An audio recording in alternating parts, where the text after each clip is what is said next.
Bum bum bum bum bum bum bum bum bum bum bum bum. The Peter Dislike Show. Bum bum bum bum bum bum bum.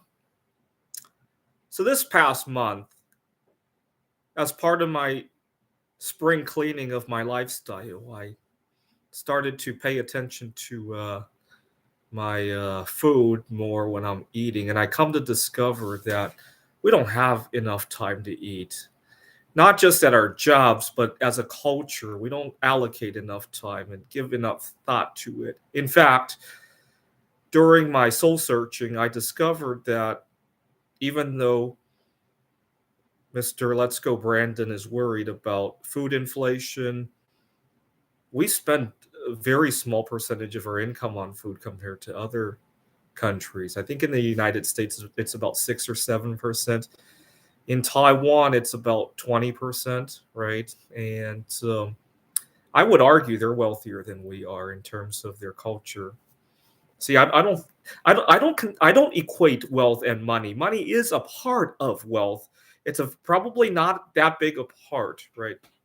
When Taiwanese, the wealthy Taiwanese, they spend 20% of their income on food, and the effect, I believe, this is my opinion, but I believe they value every bite a whole lot more than here in the United States, right?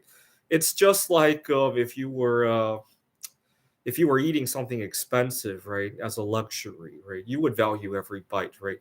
Except in Taiwan, every bite is almost a luxury, right? And unfortunately, here in the United States, we don't see it that way. So the other thing I did in my life was, even though I'm not a romantic person, I decided I needed a best friend forever. So I got involved in the dating scene again. Now, the problem is that these two goals are kind of at odds with one another. You go out with a girl and you try to be mindful with your food.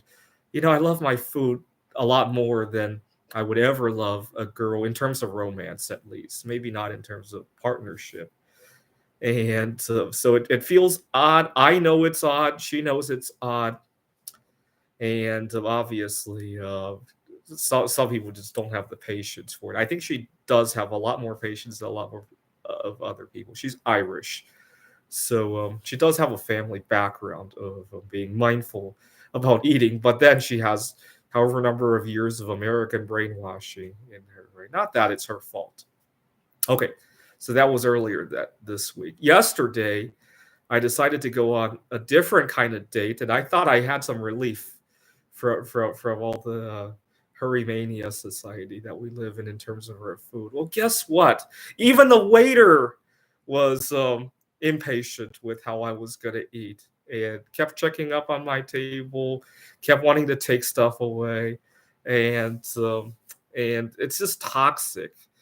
And I also noticed when I was first moving into the apartment here, um, I got a little bit nervous because when I came in, I noticed that some of the lighting in our home was kind of old, and they were those CFL complex fluorescent light bulbs, and I was worried because one of them was burnt out. I was worried if it was broken because those things have mercury in them, and I offered to switch out that CFL for a fluorescent for a LED bulb, and I offered to take it to the store to recycle. And then I wanted to check with my roommates to see if they could go to their room and make sure that none of the light bulbs are broken, and I'll offer to replace them if they are. And the people thought I was crazy for that.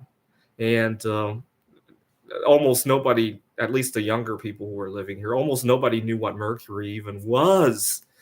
And we just don't give our health two shits compared to who's going to be on American Idol, compared to how many food stamps we can get because of food price inflation, because Let's Go Brandon is worried about it, compared to even for our lighting, right? We just buy whatever's fashionable, right? Whatever Taylor Swift is going to advertise next.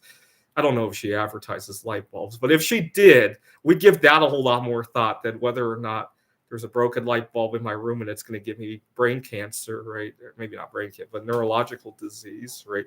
It's just sad. Uh, I mean, it made me look embarrassing when I first came here and almost had to stick my nose in other people's business, right? In an ideal world, I'm doing you a favor, right? But unfortunately, uh, yeah, I living healthy is a very thankless endeavor here in the United States, and it feels like you're always having to push your way through big crowds, right? And uh, this is part of the reason why I want to move out of the United States. Now, hear me out. You are not going to starve because of food price inflation. You're going to appreciate your food a whole lot more, and you're going to be wealthier. Repeat it after me, please. I'm not starving. I'm going to appreciate my food that much more. And so I need to stop mindlessly stuffing my face. I'm killing myself. I'm killing the environment. I'm setting a bad example for everybody else. I'm setting a hurry mania society. Repeat that after me, please.